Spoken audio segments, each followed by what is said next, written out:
Hello, नमस्कार दोस्तों। मैं अमर चौहान एक और वीडियो लेकर हाजिर हूँ। आगे बढ़ने से पहले आप सभी को मेरी ओर से हैप्पी न्यू ईयर 2024 आपका मंगलमय हो। मैं शुभकामनाएं और के साथ में ये प्रार्थना करता हूँ भगवान से। तो चलिए अब आगे बढ़ते हैं वीडियो की ओर। दोस्तों, नए इस वर्ष में सबसे शुरुआत में आप चाहे उसको सेलिब्रेट कर रहे हैं रात को 12 बजे या फिर सबसे पहले सुबह उठ के जो भी कर रहे हैं, सबसे पहले नहा धो के फ्री होके बिल्कुल आराम से सबसे पहले गणपति बप्पा की पूजा करें, क्योंकि पूजा में सबसे अग्रणी गणेश जी भगवान गणेश को माना जाता है। और वो तो एक लंबी कहानी है, क्यों माना जाता है वो बताऊंगा तो टाइम लग जाएगा। तो सबसे पहले गणपति बप्पा का पूजा करें, उसके बाद में फिर आगे उनको प्रसाद चढ़ाए लड्डू का। वो खुद भी आप कभी तीखी से शुरुआत ना करें, कभी ये खा रहे हैं वो है उससे शुरुआत ना करें। सबसे पहले अगर आप अपने आने वाले नए साल को बहुत ही सुंदर और शुभ बनाना चाहते हो तो सबसे अच्छा है कि आप मोतीचूर के लड्डू से ही शुरुआत करें, मीठे से शुरुआत करें, सबसे अच्छा रहेगा। आपकी जिंदगी में हमेशा खुशियां भरी रहेंगी और सेहत में भी बरकत होगी। और दूसरी चीज, अगर आपके घर में तुलसी का पौधा नहीं है तो तुलसी का पौधा जरूर लगाएं।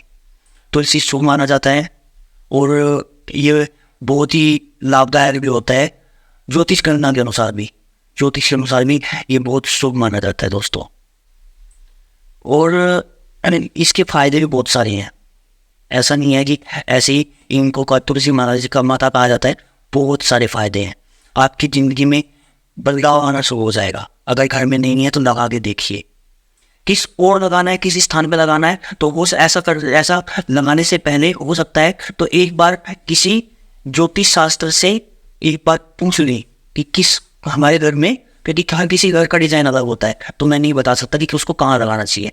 तो इसलिए कहाँ लगाना है, कहाँ रखना है, ये करने से पहले एक बार अपने आसपास के किसी में पंडित जी से या किसी ज्योतिष वालों से सलाह जरूर लेनी चाहिए। और तीसरी बात, आपको आसपास में जैसे सर्दी का मौसम चल रहा है, तो अपनी जिंदगी के देखो कहा जाता है जो हम देते हैं वो ही लौट के हमारे पास वापस आता है। ठीक है, अपनी जिंदगी नए साल की शुरुआत दान से कीजिए। अब दान भी दो प्रकार का होता है। एक तो ऐसा दान जो बेकार चला जाता है, और एक ऐसा दान जो हमेशा हमारे साथ आता है। ठीक है, पुण्य ये भी हमेशा सोच समझ के करना चाहिए। ऐसे नहीं कि हाँ चलो यार मेरे पास पैसे हैं तो मैं कुछ भी दान करूँ, नहीं। दान ऐसा करो जिससे उसका और किसी और का भी उस दान से अहित ना हो। ठीक है, सबसे पहले आप दान देने से पहले सोच लो क्या दान दे रहे हो। जैसे एग्जाम्पल के लिए हम किसी भिखारी को पैसे दे रहे हैं, हो सकता है कि वो दुकान पे जाए और उन पैसों का खाना खाने के बजाय हम जो पैसे दे रहे हैं उसका दुरुपयोग करे, वो शराब पी ले और शराब पी के रोड पे जाए और एक्सीडेंट हो जाए, तो ये तो दान गलत हो गया ना उसके जिंदगी के लिए। तो या तो किसी को भूखे को भोजन खिला दे, ये भी बहुत अच्छा दान है। किसी को सर्दियाँ कंबल बांट दे, अगर हो सकता है बेशक एक ही बांट दे किसी को, लेकिन दान करना चाहिए। ठीक है, दान हमेशा सोच समझ कर ही करें। ऐसा दान कभी ना करें जो सामने के वाले के लिए उचित, तुम्हें को लगता है ना कि मेरे दान में कोई दुरुपयोग कर सकता है, इन फ्यूचर में मैं यहाँ से देके जा रहा हूँ और उसका दुरुपयोग कर सकता है, तो मैं ये नहीं कहता कि पैसे देने भिखारियों के लिए हमेशा गलत होते हैं। नहीं, ऐसा नहीं है। पैसे से भी उनका घर भी चलता है। बहुत सारे ऐसे भी होते हैं जो पारिवारिक होते हैं, घर भी चलता है, लेकिन सोच समझ कर बहुत ही।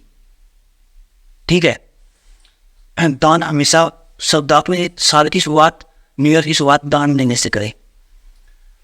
एक दान को लेके मैं उपकार, दान हमारे जो हम दान देते हैं वो हम किसी के ऊपर उपकार कर रहे हैं, वो फिर लौट के हमारे पास भी एक न एक दिन जब जरूरत होगी तब जरूर आएगा। देखो जो हम करते हैं ना वो लौट के जरूर आता है। और जैसा कहते हैं नहीं, बोया बीज बबूल का तो फूल कहाँ से पाए, अगर कांटों का पेड़ लगाओगे तो कांटे ही मिलेंगे। ठीक है, एक बार एक छोटी सी कहानी बताता हूँ दान को लेके, मतलब दान को भी नहीं, एक अपने व्यवहार को लेके। एक बार एक बकरी होती है, क्या करती है, जंगल में गर्म घास वास खाती है, तो एक शेर का बच्चा शेरनी से मिसड़ गई और जंगल में खो जाता है। तो बकरी उसको ढूंढ कर मिल जाता है, तो उसको कोशिश कर करके उसकी मन तक पहुंचाती है। अब शेरनी के सामने दो गुजर थी, वो उसको खा भी सकती थी, भाई बकरी है, मेरा तो आहार है, नेचुरली है, तो कोई बात नहीं है, और वो उसको छोड़ नहीं सकती थी। तो शेरनी उसको खाती नहीं है कि तुमने मेरे पास मेरा बेटा पहुंचाया है तो मैं आपको कष्ट नहीं पहुंचाऊंगी, पहली बात।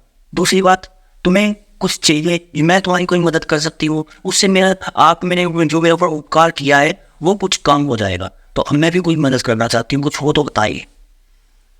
तब बकरी कहती है कि मेरा बहुत मन है कि मैं पेड़ के ऊपर की जो डालियाँ हैं कच्ची कच्ची, मैं उनको खाऊं और खा के मैं अपने जीवन में का आनंद उठा सकूं। तो शेरनी आदेश करती है, ऊँट आता है, उनके ऊपर बकरी बैठ जाती है, वो खाते हुए घूमती है। तो रास्ते में उसे एक मुगला मिलता है पेड़ की डाल पे बैठा हुआ। अब पूछता है, अरे बकरी बहन, ये कैसे कर रही हो ऐसे, ये ऊँट तुम्हें सारी जगह चला रहे, ये क्यों तुम्हारा कहना मान रहा है? बोला इसे आदेश मिला है, जंगल के राजा शेर शेर है, उनके वाइफ ने इन्हें आदेश दिया है, तो इसे कर लो। तो बोला कि तुमने ऐसा क्या कर दिया कि वो आपके ऊपर इतनी मेहरबान हो गई? तो बोली कि मैं उसने ऐसा टोटल बताया कि ऐसे ऐसे हुआ। तो बोला कि हाँ, मैं भी किसी के ऊपर उपकार करूँगा। तो एक दिन बोला बैठा हुआ था, बारिश हो रही थी। बोले को बारिश से कोई खास फर्क नहीं पड़ता है थोड़ा बहुत, लेकिन इतना कोई ज़्यादा खास फर्क नहीं पड़ता। वहीं चुनिया का बच्चा जो था वो भी गिरा था और वो ठंड से सिकुड़ रहा था। जैसे ही बुगला देखता है, बुगला सोचता है आज मेरा परोपकार करने का दिन आ गया है, आज मैं इसके ऊपर परोपकार करता हूँ। तो वो जाके पंख फैला देता है, बारिश बुगले के पंख पे गिरने लगती है और गिरते गिरते थम जाती है, कोई दिक्कत नहीं है। तो बुगले के बच्चे को थोड़ी गरमाई मिलती है, और जैसे ही गरमाई मिलती है तो बुगले के बच्चे को नहीं, चूहे के बच्चे को, तो जैसे ही चूहे के बच्चे को गरमाई मिलती है वो तुरंत अपनी चोंच उठाता है। चूहे का काम क्या होता है, किसी भी चीज़ को कुतरना। तो वो उसके पंख को कुतरना शुरू कर देता है, वो उसमें छेद कर देता है। तो अब बुगला उड़ने में सक्षम नहीं रहता क्योंकि पंख में छेद हो गया है। तो बकरी को बताता है कि ऐसे ऐसे हुआ, मैं अब उड़ नहीं सकता। तो बकरी कहती है कि हमेशा ये ध्यान रखना चाहिए कि तुम उपकार किसके ऊपर कर रहे हो, कैसा स्वभाव है। तो ऐसे ही दान का भी है, तुम किसको दान दे रहे हो, वो क्या यूज कर रहा है, हो सके पॉसिबल हो तो देख लेना चाहिए। अब क्या ना करे, ये तो वो क्या करे, मीठे से शुरुआत करें, दान करें, ठीक है, किसी की मदद करने से शुरुआत करें, कि अपना व्यवहार अच्छा रखें सबके प्रति, नए साल में अपनी एक नई इमेज क्रिएट करें। और अगर आप करियर की तरफ दौड़ रहे हैं तो एक चीज़ ध्यान रखना, अगर आप कोई स्टूडेंट हैं या फिर आप अपना करियर बनाना चाहते हैं, कम एज के बच्चे हैं, तो एक चीज़ का ध्यान रखना, आप कोई एक गोल जिंदगी में फिट कर लो, यही चाहिए, दूसरा चाहिए ही नहीं यार, नहीं चाहिए दूसरा, यही चाहिए, ये गोल प्राप्त करना है। दुनिया की कोई ताकत नहीं चीज़ें रोक सके। मान के चलो मैं मान लेता हूँ कि मुझे यूट्यूबर ही बनना है, ठीक है, समय लगेगा लेकिन मिल जाएगा, आज नहीं, कल नहीं, परसों नहीं, 10 साल बाद बन तो जाऊंगा ही, ठीक है। आप लोगों की दया दृष्टि रही तो प्लीज़ लाइक और कमेंट करते रहा करें, शेयर भी करें वीडियो को, चैनल को सब्सक्राइब भी कर लें, ठीक है।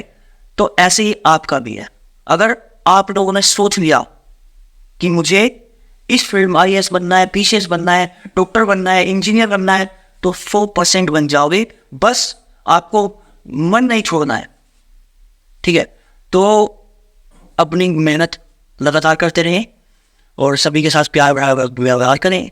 और अब बात करते हैं क्या ना करें, टॉपिक रह गया था क्या ना करें। नए साल पे इसके स्टार्टिंग में पहले दिन, स्पेशली फर्स्ट डे, ऑनलाइन बहुत सारे बैटिंग ऐप, मैं नाम नहीं लेना चाहूँगा किसी का स्पेशली, ठीक है, लेकिन बहुत सारे प्लेटफॉर्म हैं जो ऑनलाइन एक तरह से बैटिंग यूज करते हैं, सट्टा जिसको बोलते हैं देसी भाषा में, वो बिल्कुल उसके नज़दीक बिल्कुल ना जाए। फर्स्ट डे हो सके तो कम से कम एक दिन न्यू ईयर मान के एल्कोहल से दूर रहे, शराब से दूर रहे, ठीक है। उसके बाद में सिगरेट से दूर रहें, एक दिन के लिए बस। ज़्यादा नहीं, मैं ये नहीं कहता कि क्योंकि छोड़नी जिन्होंने अपने घर वालों के कहने से नहीं छोड़ी, मेरे कहने से क्या छोड़ देंगे यार। तो इसलिए मैं ज़्यादा नहीं कहता, लेकिन फिर भी इतना कहूँगा कि शराब सिगरेट से दूर रहें एक दिन के लिए। और अपने व्यवहार में एक दिन के लिए अपने आप को ये मत सोचो कि मैं इस कंपनी का मालिक हूँ, या फिर मैं इस कंपनी का बॉस हूँ, या फिर मैं यहाँ का और का कोई सुपीरियर हूँ। सुपीरियर वर्ड के नहीं जीना, एक दिन सुपीरियर वर्ड के मत जियो। तो कैसे जियो? एक दिन अपने आप को दास बना के जी के देखो। हाँ भाई साहब, क्या काम था आपको, बताइए क्या कर सकता हूँ आपके लिए। अगर आप इस व्यवहार से एक दिन बिता के देखें तो आपको पता, बहुत सारी चीज़ें आपको जिंदगी में फील हो जाएंगी कि इस काम को ऐसे करना चाहिए था। तो क्या ना करें ये भी बता दिया। वीडियो अच्छा लगा हो तो प्लीज़ लाइक और कमेंट जरूर करें। और दोस्तों सब्सक्राइब भी जरूर करिएगा यार। नया साल है, मेरे लिए भी कुछ अच्छा हो जाएगा। मुझे भी एक गिफ्ट चाहिए आप लोगों से, और वो गिफ्ट यही है कि आप मेरे चैनल को सब्सक्राइब करें। धन्यवाद। और लास्ट में जय सिया राम।